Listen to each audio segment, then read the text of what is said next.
I want to start with a question, and that is, what are your standards of interaction?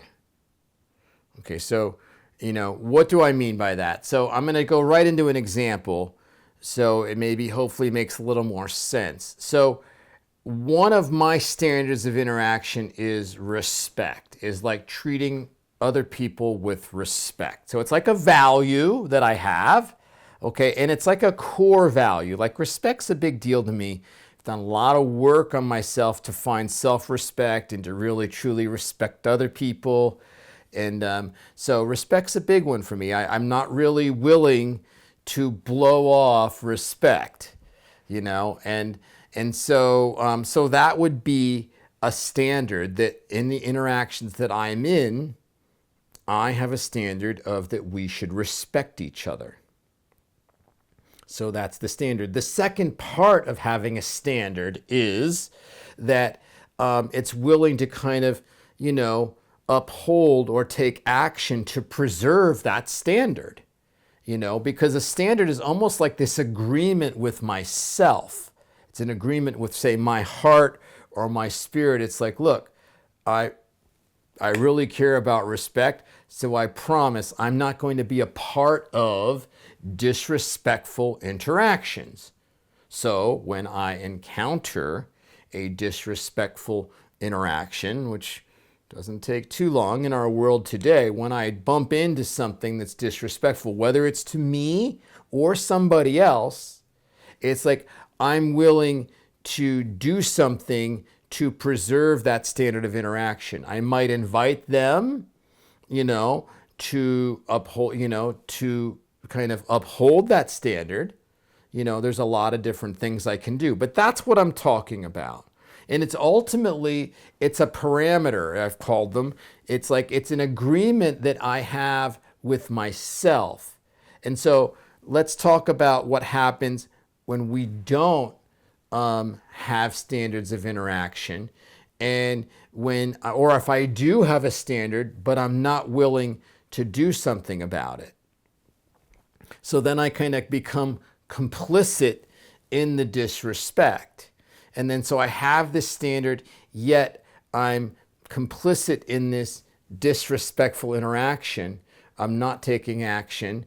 Or so in a sense, what I'm doing, I'm lowering my standards.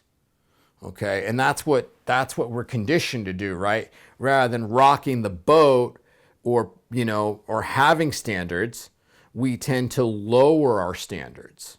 And I think we've all done that. I know I have. Have you ever been in a relationship where you lowered your vibration so you could get along in the relationship? And it works for a while maybe, but something inside of us kind of dies a little bit when we're taking our hard-earned vibration that we've worked to expand and then we're scrunching it down so we can be on so that it's not too threatening to the people that we're interacting with. Then we're not being true to ourselves. In a sense, we're being disrespectful to ourselves. So when we lower our standards, we're kind of breaking that agreement that we have with ourselves. We almost, we're kind of letting ourselves down. Perhaps we're losing a little respect for ourselves. And it creates this conflict that's really tough to resolve. And for me, that became more painful than doing something about it. And that's when I started, kind of preserving, my conditions of interaction. I started to, doing different things. And then when it's time to do something, we have choices. It doesn't always have to be, one of the things is we can confront it. We can ask them to kind of uphold or raise their standards of interaction. We can invite them to have a similar value or ethic or standard of interaction that we do, and then we can see how they interact. That's always a good first step. And then if they aren't willing to do that, then I have choices. I can either get in a more confrontive thing with them, or I can also leave and just say, you know what, I can't be a part of this, and so I'm going to leave. Or we can even just kind of quietly leave, and that's an example I want to give really quick. It's one where I just kind of quietly left. So I about 12 years ago, I'm a therapist at Naval Hospital Camp Pendleton, and every day we ate lunch together with some other therapists and psychologists. And so I grabbed my tray, and I was one of the last ones to sit down that day. And as I sat down, they're having this conversation. They're talking about one of our coworkers who's not there.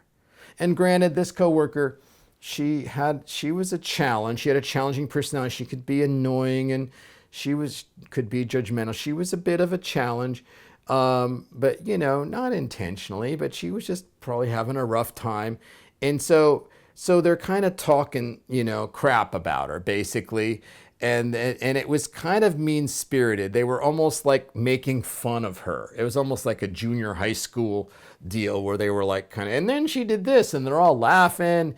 And I was like wide open that day, and my heart was just like not liking it at all. And so I finally just said, you know what, guys, could we like talk about something else? She's not here, and it's like, it's a nice day. There's all these things we can be talking about. How about if we talk about something else?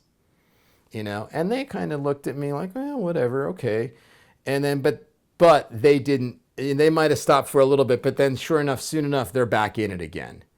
And then what I did was, and it's all like, it's what I thought of doing at the time, is I kind of just picked up my tray and I said, you know what, you guys, I'm going to go back to my office and do some notes, and I'll catch up to you guys later. And I just removed myself. I left. And so I didn't confront. I didn't even say I'm leaving because you guys are not being cool, which maybe I could have or even should have.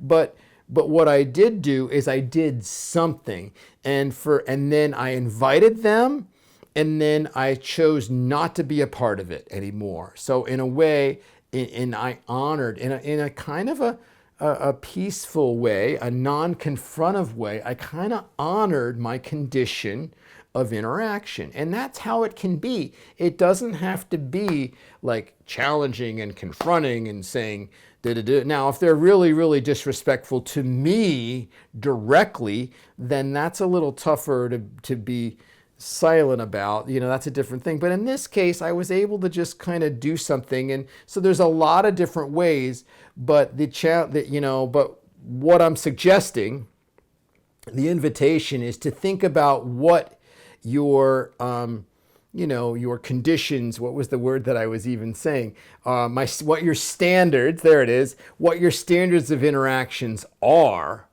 And then what are some things you can do to invite people in? And if they still don't honor them, then what are some options?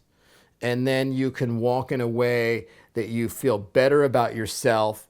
And also, hopefully it'll rub off on some other people. So that is my video for this week. Thank you so much for watching. I hope you have a really amazing summer week, and maybe just start thinking about what are some of your conditions of interaction, and what are some ways you can invite people into that, and what are some ways, what are some alternatives you can do when people aren't willing or able to honor those things. And I will see you in a week.